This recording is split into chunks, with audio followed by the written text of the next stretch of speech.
But do you realize that people back home in India are likening you to Praveen Togadia and Sadhvi Prachi? They say that your speeches are provoking communities, creating discord. I challenge any channel to show the full speech of Praveen Togadia and full speech of mine and let the audience decide. What is happening in the news channel, the anchor person, he is the lawyer, he is the judge, and he is the jury. I challenge any of the top journalists who have a good rating. If they want to have a good rating, or not the small one, I don't waste my time. I challenge any journalist. And one of them, I don't want to name them, I don't want to make them famous, that let's have a debate that who is more beneficial for the society, Zakir Naik or the journalist. Let's have a debate, 1 hour he speaks, 1 hour I speak, a half an hour debate, and then half an hour rebuttal, he speaks, half an hour I speak. Let there be a question and answer session for 1.5 hours. Let there be a fair hearing. In the news channels of India, what they do, that the anchor person is supposed to be neutral. There are very few journalists that I saw regarding myself. One was Karan Thappar. I found him that he was very neutral, though the information given to him was also wrong. Yet, when the argument was given by lawyers on the panelists, for example, Soli Saurabhji, and there were other people, he repeated the argument without thrusting his view.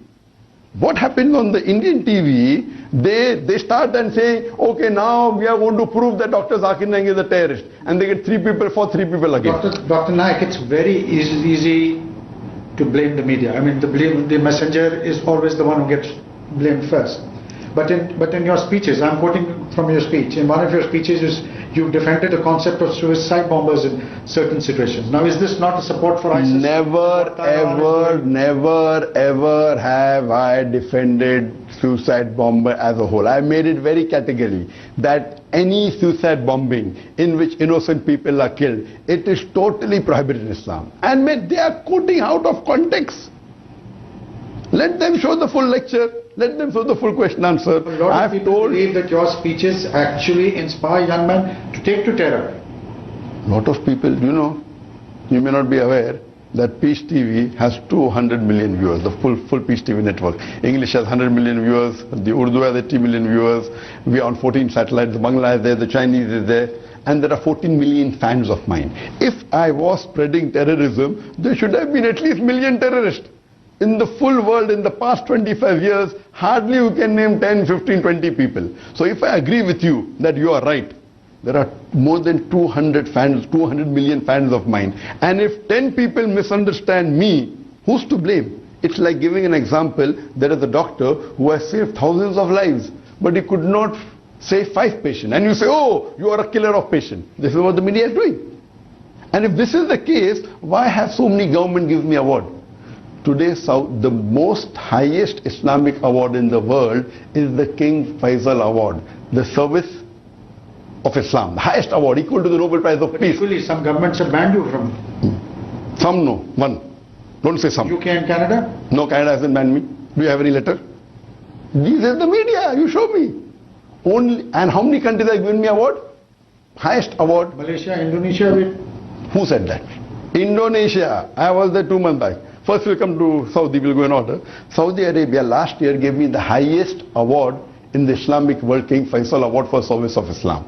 I also got the 2nd highest award of the Islamic world from the Dubai government, the Dubai International Holy Quran Award 3 years back. I got from Malaysia 3 years back the Toko Mahanajiri Award, which is normally given to a local Malaysian. Once in a blue moon it's given to a foreigner. In the last 25-30 years, I'm the 4th foreigner who got it. So India should be proud that out of 4 international people, I am one of them who got that award.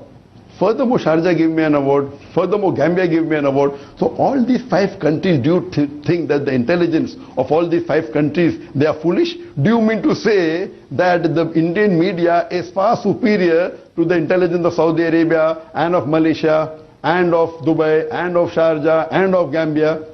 What you are asking me about ban. There is no country in the world except the UK. We did not ban me. The problem is the Indian media doesn't know English properly. What is the meaning of banned in UK? UK is a different country. It has a different terminology. Banned in UK means the person, his books cannot be sold. His speeches cannot be heard on television. The Peace TV is uplink from UK, from London. You travel to London. I am giving you the definition of banned. I am educating you. What is the meaning of banned in UK according to UK terminology? That my lectures cannot be telecast. It's being telecast in UK. My books cannot be sold. It's being sold. The right word for UK is excluded. If the journalists of India don't know proper English and they don't do their research, you go and see in the constitution of UK what is the meaning of banned. Banned means besides being not allowed to enter the country, your books cannot be sold and your lectures cannot come on any television channels. I am excluded. Excluded means they said that zakir is detrimental for the society. And what is the context? I have the original letter. In the letter, Theresa May, if you know the background is in 2009, the head of the anti-terrorism department, his name is Charles Farr, he sent an officer and they approached me and they told me, Mr. Naik, you can reach those Muslims who we can't reach because you're popular. I said, yes. Can you help us? I said, I'm aware that there are certain Muslims who are youngsters, who are misguided. And I'm aware there are some misconceptions about Islam in the UK government. I am willing to help you under two conditions. You should not ask me to do anything against the Quran and the authentic teachings and the sayings of Prophet Muhammad. And the second thing, I don't want your money. And they agreed. But few months later, in 2010, when the election took place, Labour Party lost and the Conservatives came. When Conservatives came, 3 weeks coming to power, in less than a month, the Home Secretary who was there that time, Theresa May, who has become the Prime Minister now, the first Muslim that she excluded is Dr. Zakir Naik. I was going to give lecture in Wembley, in big auditoriums, in London, and I've been to UK several times. I had a 5-year valid visa, which was issued in 2009. It was a multiple entry visa. In 2010, they sent official letter that you are excluded. And they gave me some clips of my speeches. I'll just mention to you one, for you to realize why has she excluded me. She said that you had given a speech in UK saying, and she quoted, that I condemn the attack of 9/11, where 3,000 Americans were killed. I also condemn where more than 50 people were killed in London tube bomb blast. I also condemn more than 180 people who were killed in the train serial bomb blast in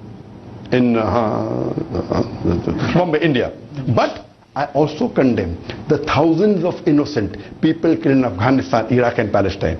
So the Home Secretary feels by me adding, and I was careful. When I used the word thousands of people in Afghanistan, I prefixed the word innocent. When I said Americans, London, Bombayites, I didn't prefix the word innocent. I went out of the way so that no one lays an allegation that Zakir is supporting certain terrorists. When I put this clause, I am asking you a question. You reply to me. Is this statement right or wrong? I condemn the thousands of innocent people killed in Afghanistan, Iraq, as well as Palestine. I'm asking the question. What is wrong in that statement? It's for authorities to decide. Forget authority. I'm asking you as an honest journalist. No, prima facie there's nothing. Correct, nothing. So what authority to decide? There's nothing. She quotes inverted commas. Now if they feel such speeches, that means killing Americans is a crime. Killing innocent Afghani is not a crime.